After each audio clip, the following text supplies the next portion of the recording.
Also wem gehört die Stadt, wem gehört das Dorf? Nur Leute, ich sage euch eins, nicht immer nur rummeckern, sondern wie viel Prozent von meiner Kommune waren? Weit unter 50. Leute, ihr müsst wählen gehen, ihr müsst euch einmischen, ihr müsst das Maul aufmachen, Arsch und Zähne miteinander, ihr kennt das, dann klappt das auch. Denn hier, die Stadt.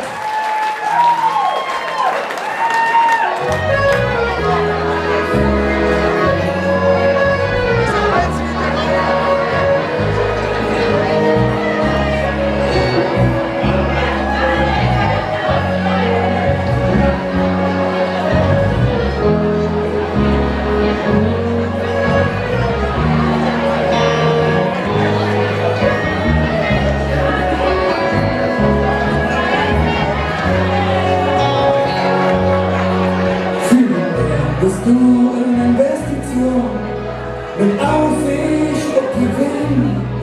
Die trecken alles los und stecken nur wie ans Kleebezirn. Für andere bist du anders, mit so Glück und Pain.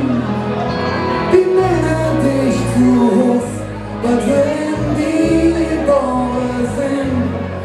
Aber jetzt könnte vorbei, wer bestimmt, und was ich wirklich zählt, sind die Menschen, oder ist es Geld?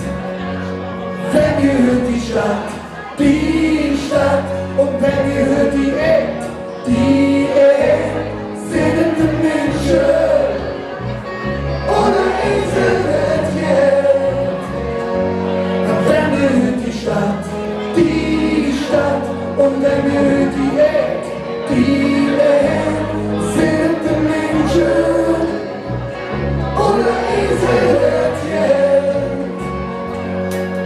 Für die eine bist du herrlich und machtvoll wie der Dom, Geschichte, Glanz und Gloria und alle Tradition. Für die andere bist du Babylon, in der man sich verstecken kann. Es ist immer ein Platz für Sünder und kannst verzeihen wie die Mann. Aber jetzt könnte vorbei, wer bestimmt, was ihr wirklich seid, sind die Menschen, oder ist es Geld?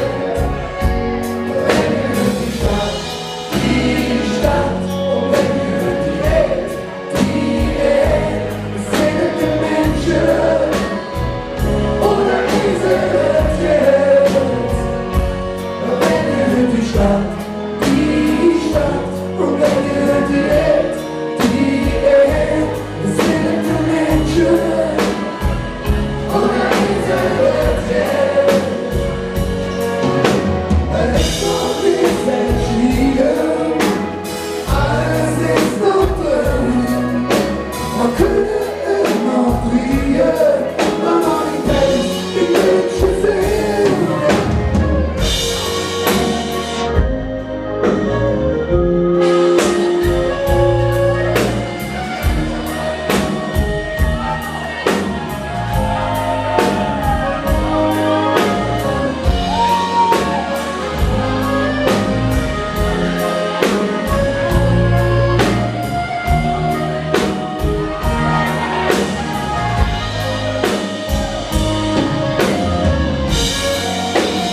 und